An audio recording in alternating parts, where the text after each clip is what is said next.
Chers amis, bonjour. Nous voici dans Apocalypse 3 au verset 8 aujourd'hui, où le Seigneur te dit: j'ai placé devant toi une porte que nul ne peut fermer. Alors contextualisons cette parole. Au départ, dans Apocalypse, le Seigneur s'adresse à l'église de Philadelphia et lui rappelle qu'il connaît ses œuvres et qu'il s'est aperçu que cette église manque de puissance, mais qu'elle a quand même gardé sa parole et qu'elle n'a pas renié son nom. Alors, j'ai placé devant toi une porte que nul ne peut refermer. On voit également cette notion dans Ésaïe au chapitre 22, verset 22, Ésaïe étant le prophète messianique, et donc c'est lui qui par excellence a annoncé Jésus. Eh bien, on voit que lui aussi parle de cette porte.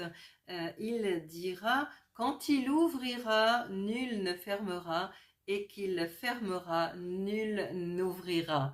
Et c'est vrai que parfois on a beau y mettre tout notre cœur, eh bien le projet n'avance pas. On voit clairement la porte qui se ferme et qui ne s'ouvrira pas parce que le Seigneur va clairement fermer la porte et te rediriger. Tu n'es pas sur le bon chemin. À l'inverse, là, aujourd'hui, il te dit qu'il a placé devant toi une porte que nul ne peut refermer, que nul ne peut fermer.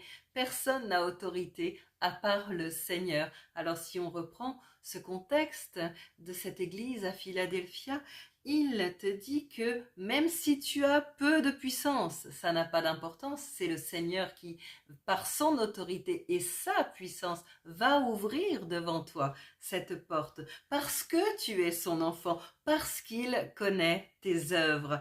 Tu as besoin de voir cette porte ouverte et il va l'ouvrir, et rassure-toi, nul ne pourra la refermer.